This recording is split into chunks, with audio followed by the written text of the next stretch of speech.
بسم اللہ الرحمن الرحیم الحمد للہ رب العالمین وصلی اللہ وسلم وبارک علی عبدہ ورسولہ نبینا محمد وعلی آلہ وصحبہ اجمعین اما بعد۔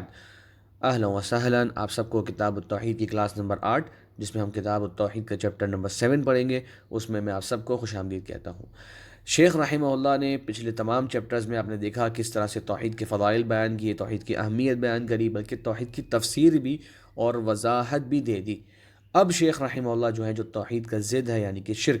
اس سے متعلقہ بہت سارے چیپٹرز ذکر کریں گے، جس میں بہت سارے ایسے امور بیان کیے جائیں گے جو ہمیں اور ہم اور آپ سیکھیں گے، جو ہمارے اور آپ کے سوسائٹیز میں، معاشرے میں بہت زیادہ کامن ہے، اور لوگ ان کا ارتکاب کرتے ہیں، لوگ ان کو کرتے ہیں، اور ہمیں اس کے بارے میں اکثر آگاہی نہیں ہوتی۔ بہت سے لوگ سمجھتے ہیں کہ ایسا کرنے میں کوئی حرج نہیں ہے، یا بہت سے لوگ اس کو بالکل ہی غلط سمجھتے ہوئے شرک اکبر بھی قرار دے دیتے ہیں۔ تو اس میں شریعت کی کیا رہنمائی ہے، اسلام کیا کہتا ہے، یہ ایک توحید کے اسٹوڈنٹ کو معلوم ہونا چاہیے۔ تو اب شیخ رحمہ اللہ بیان کر رہے ہیں اس بات کا بیان کہ شرک میں سے ہے کہ لبس الحلقتی باب من الشرک، لبس الحلقتی والخیط ونحوہما لرفع البلاء او دفعہ۔ اس بات کا بیان کہ یہ شرک میں سے ہے کہ کوئی کڑا پہنا جائے یا کوئی دھاگا باندھا جائے یا اس قسم کی اشیاء، کڑا یا دھاگا اس قسم کی اشیاء، کس لیے؟ لرفع البلاء او دفعہ، کوئی پریشانی، کوئی مشکل آنے کے بعد کہ وہ دور ہو جائے، یا پہلے سے ہی احتیاط کرتے ہوئے کہ ہمیں فلاں فلاں پریشانی مشکل آئے ہی نہ۔ تو نوٹ کیجئے آپ، کتنے زیادہ ہم لوگوں نے دیکھا ہے، بہت سے لوگ ہماری سوسائٹی کے اندر دھاگے باندھتے ہیں ہاتھوں پہ یا گلوں پہ یا بازو پہ، اور بہت سے لوگ جو ہے وہ ایسے کڑے پہنتے ہیں، چاندی کے عام طور پہ ہوتے ہیں، اور طرح کے ہو سکتے ہیں، اور کہتے ہیں کہ یہ حفاظت کے لیے ہیں اور یہ برکت کے لیے ہیں۔ تو شیخ رحمہ اللہ کہہ رہے ہیں کہ یہ عمل تو شرک ہے۔ آیا یہ شرک اکبر ہے جو اسلام سے ہی خارج کر دیتا ہے، یا شرک اصغر ہے؟ اس میں جو ہے کنڈیشن ڈفرینٹ ہو جاتی ہیں۔ تو کب یہ شرک اکبر کہلائے گا اور کب یہ شرک اصغر کہلائے گا، یہ جاننا ضروری ہے۔ تو شیخ نے تو کہا کہ یہ شرک میں سے ہے،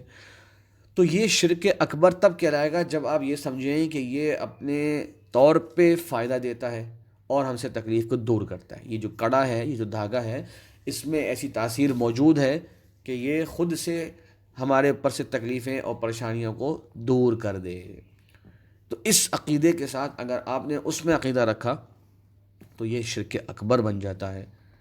اللہ تبارک و تعالیٰ کے ساتھ گویا آپ نے تصرف میں اور تاثیر میں ان چیزوں کو شریک بنا دیا۔ اور اگر ہم یہ کہیں کہ نہیں، یہ جناب ایک شفا کا ایک طریقہ ہے، بیماری سے دور ہونے کا ایک سبب ہے،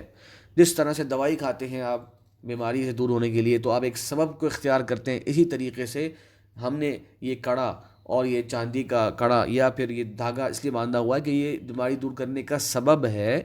خود سے دور نہیں کرتا لیکن ایک سبب ہے۔ تو یہ عقیدہ رکھنا شرک اصغر ہے۔ وجہ اس کی کیا ہے؟ کیونکہ دین نے اس کو سبب بنایا ہی نہیں ہے، نہ ہی دنیا سے یہ سبب ہونا ثابت ہے۔ تو دوائی میں اور اس میں فرق کیا ہوا کہ دوائی جو ہے اس کو دین نے تو سبب نہیں بنایا، لیکن وہ تجربے کے ساتھ اور دنیاوی اسباب کے ساتھ اس کا نفع بخش ہونا ثابت ہے۔ لیکن یہ جو اشیاء ہیں، کڑا پہننا یا دھاگا باندھنا، نہ ہی دین نے ان کو ریکمنڈ کیا، نہ ہی کوئی تجربے کے ساتھ ان چیزوں سے پریشانی یا مشکلات جو ہے وہ انسان سے دور ہو سکتی ہیں۔ تو اس لیے جو لوگ اس طرح کی اشیاء باندھتے ہیں، ہم ان کو کہیں گے کہ جناب آپ اپنی اصلاح کریں اور ایسی اشیاء کو چھوڑ دیں۔ تو پہلی بات کہ اس کو پتہ نہ ہو تو ہم کہیں گے بھائی یہ اس کا یہ حکم ہے، اللہ کرے وہ بات سمجھ لیں اور اس کو اتار لیں، آگے دلائل انشاءاللہ آئیں گے۔ دوسرا، اگر وہ اس کو سبب سمجھے جبکہ اللہ تعالیٰ نے اس کو سبب نہیں بنایا تو یہ شرک اصغر ہے۔ اگر سمجھے کہ یہ خود سے نفع بخشیں، خود سے فائدہ دیتی ہیں، تو یہ شرک اکبر ہے۔ ٹھیک ہے؟ اب ایک سوال ہے، ہماری سوسائٹی میں کچھ لوگ اس کو زینت کے لیے ہی پہنتے ہیں، کہتے ہیں یار ویسے ذرا اسٹائل کے لیے پہنا ہوا ہے، ویسے ذرا فیشن کے طور پہ پہنا ہوا ہے، تو کیا حکم ہے؟ تو ہم کہیں گے ایسا کرنا بھی جائز نہیں ہے، کیونکہ اس کے اندر غیر مسلموں کے ساتھ مشابہت ہو رہی ہے یا خواتین کے ساتھ مشابہت ہو رہی ہے، جو کہ ایک مرد کو زیب نہیں دیتا۔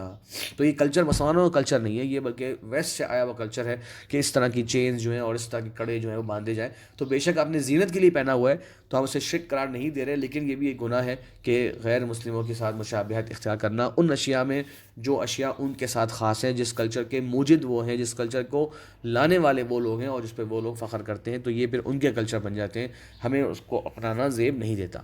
اب اس ٹاپک پہ دلائل، آپ سے سوال ہوگا کہ اتنے ساری آپ نے باتیں بتا دی جناب، تو یہ تو تمہید ہے، دلائل کیا ہیں اس میں؟ آئیے دیکھیں شیخ رحمہ اللہ نے کیا دلائل ذکر کی ہیں۔ فرمایا اس باب میں شیخ رحمہ اللہ نے 5 دلائل ذکر کی ہیں، ایک آیت ہے قرآن مجید کی اور 4 احادیث ہیں۔ فرمایا اللہ تبارک و تعالی نے قُلْ أَفَرَأَيْتُم مَّا تَدْعُونَ مِن دُونِ اللَّهِ إِنْ أَرَادَنِيَ اللَّهُ بِضُرٍّ هَلْ هُنَّ كَاشِفَاتُ ضُرِّ،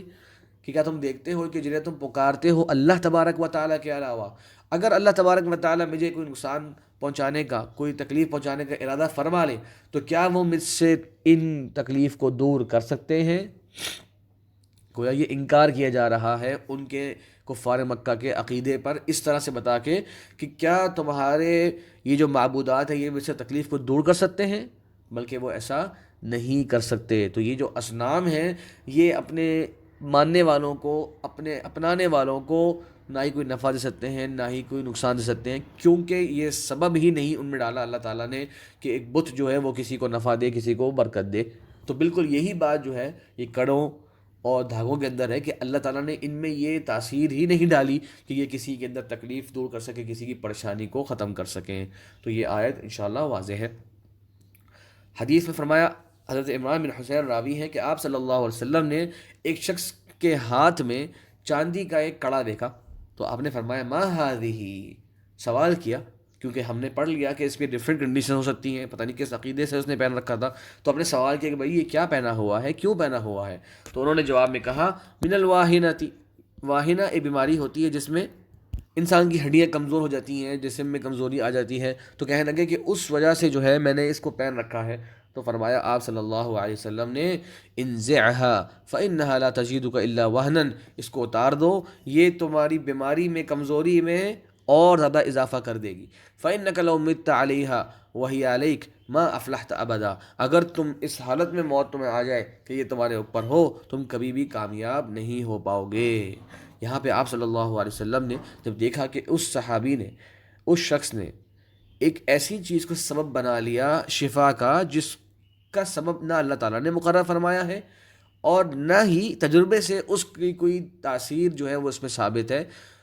تو پھر آپ صلی اللہ علیہ وسلم نے اس پہ سخت انکار فرمایا اور کہا کہ اس حالت میں اگر تم اللہ کے پاس جاؤ گے تم کامیاب نہیں ہوگے، کیونکہ تم ایک بہت بڑا گناہ کرتے ہوئے اللہ تعالیٰ کے پاس جاؤ گے۔ تو ہمیں بھی چاہیے کہ جو لوگ ہمارے یہاں اس طرح کی چیزیں پہنتے ہیں ان کو سمجھائیں، ان کو نصیحت کریں۔ کہیں گے جی قرآن مجید پڑھا گیا ہے اس کے اوپر، اس پہ دعائیں پڑھی گئی ہیں، تو آپ بتائیے لیکن قرآن مجید خود پڑھنے کا حکم ہے، مریض پہ پڑھنے کا حکم ہے، پڑھ کے اپنے اوپر پھونکنے کا حکم ہے، لیکن اس طرح سے لٹکا لینا، اس کو اپنے ساتھ ہر جگہ لے کے چلنا، یہ اس کے آداب کے بھی منافی ہے اور آپ صلی اللہ علیہ وسلم سے ایسا طریقہ ثابت ہی نہیں۔ تو نہ ہی یہ دنیاوی کوئی اسباب میں فائدہ دے گا آپ کو، نہ ہی شرعی طور پہ، دینی طور پہ کوئی فائدہ دے گا، نہ ہی دنیاوی طور پہ اس کے فائدے ثابت ہیں، اور نہ ہی دنیاوی سے مراد ہوتا ہے کہ پریکٹیکل طور پہ کوئی فائدہ ثابت ہے،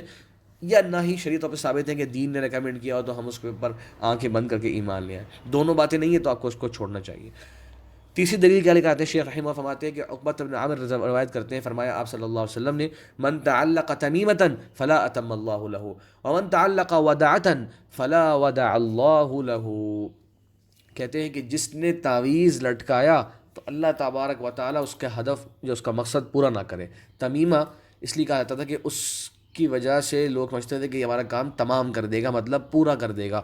تو اسی طرح کا ورڈ استعمال کیا فلا اتم اللہ له، کہ اللہ اس کا مقصد پورا نہ ہونے دے۔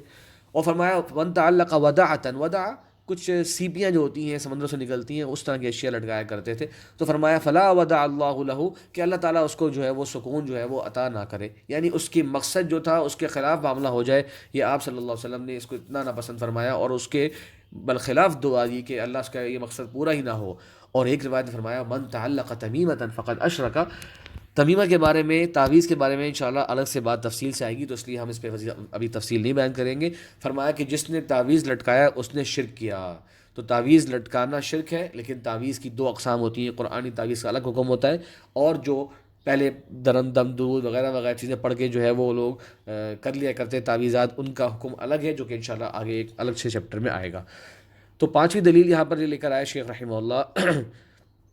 کہ ان حذیفہ رضی اللہ عنہ فرماتے ہیں جو صحابی رسول ہے کہ انہوں نے ایک شخص کو دیکھا کہ اس کے ہاتھ میں ایک دھاگا تھا، کس لیے تھا؟ من الحمہ، حمہ کہتے ہیں بخار سے، اس نے اس نیت سے پہنا ہوا تھا تو آپ نے اس دھاگے کو کاٹ دیا، اور فرمایا ما یؤمن اکثرهم باللہ الا وهم مشرکون، کہ تم میں سے بہت سارے ایسے ہیں جو ایمان لے کر آتے ہیں لیکن وہ شرک کر رہے ہوتے ہیں۔ قرآن کی آیت بیان کری اس موقع پر انہوں نے، تو جب انہوں نے دیکھا کہ ایک شخص نے دھاگا وغیرہ باندھا ہوا ہے بیماری کے سے شفا کے لیے کہ جناب یہ میرا بخار ٹھنڈا کر دے گا یا مجھے اس سے شفا مل جائے گی، تو انہوں نے فوراً سے اس پہ انکار کیا، اس کا دھاگا باقاعدہ کاٹ دیا۔ تو جہاں پہ انسان کا بس چلتا ہو، جہاں پہ انسان کے ماتحت لوگ ہوں، مطلب انسان کا گھر ہے، اس کے بہت ماتحت لوگ ہیں، اس کا بس چلتا ہے، تو ان کو ہاتھ سے جو ہے برائی سے روکنا چاہیے وہاں پہ جا کے۔ تو یہ صحابی رسول نے وہاں پہ یہ دھاگا کاٹا اور یہ آیت بیان کری کہ گویا کہ تم یہ شرک والا عمل کر رہے ہو، جیسا کہ ہم نے بتایا کہ شرک اصغر بھی ہو سکتا ہے اگر نیت تھی کہ یہ سبب ہے، اور شرک اکبر بھی ہو سکتا ہے اگر یہ سمجھے انسان کہ نہیں یہ جو دھاگا جو ہے اس میں خود اتنی تاثیر ہے کہ یہ خود سے مجھے فائدہ دے گا، خود سے نفع دے گا۔ تو یہاں پہ انشاءاللہ اتفاق کرتے ہیں، اگلے ٹاپک میں پھر ہم لوگ تمیمہ سے متعلقہ مزید مسائل کو پڑھیں گے۔ اللہ تبارک و تعالی ہم سب کو عمل کرنے کی توفیق عطا فرمائے، واللہ تعالی اعلم۔